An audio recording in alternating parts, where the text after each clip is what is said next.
We just got back off the road.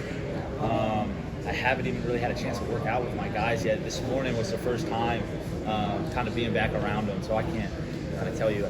Right. Well, what was that like, though, this morning being back in the Oh, facility?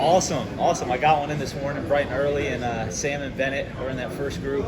There's a discretionary week, so they can come in whenever, so got to run with them, kick their butts. Bennett seemed like a guy who's on the practice field every day, getting extra work in. Where do you see him grow the most this spring? And are you expecting to see more of that as summer goes? Yeah, I mean, Bennett's not a young guy anymore, and that's what I reminded him. So, challenging him to be more of a leader. And to answer your question, I think his mindset's changed the most, right?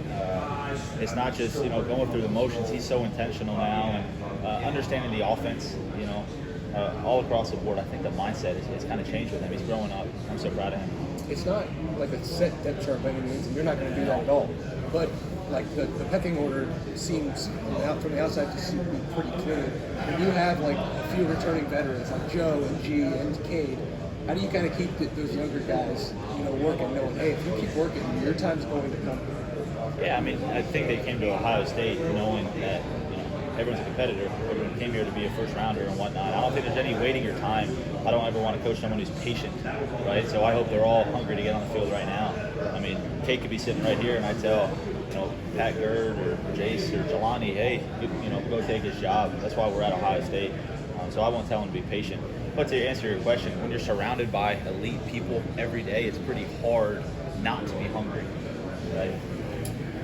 Keenan, you've been here at Ohio State a long time, obviously, but this was your first spring as a full-time position coach. Sure. What was the biggest difference being a full-time position coach in comparison to your duties in the last 7 years? Yeah, I think how focused I had to be, right? I had the best job in the world. The last 8 years, I could kind of coach everyone. I had a kind of a mantra that I try to live by, that there was no strangers in the Woody, that I was everybody's coach in all the different departments.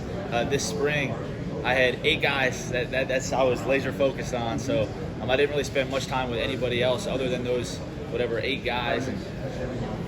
And you talked about the patience that you don't like patient guys. Was it a little tough for you to be patient to get that full-time job, wait for 8 years, considering the other opportunities? Yeah, I hope, and I know why you say it like that. I hope no one ever thought me as patient, right? I believe I was hungry. If someone ever said, "Hey, Key, congrats on being patient," I take that as an insult.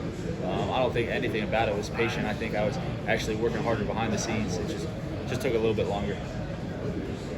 You mentioned that in the spring, too, a little bit about being, you have to be more laser focused now. How has your role changed in interacting with the other coaches behind the scenes in the meeting rooms? Has any of that changed at all? With the coaches, no, I don't think that's changed as much.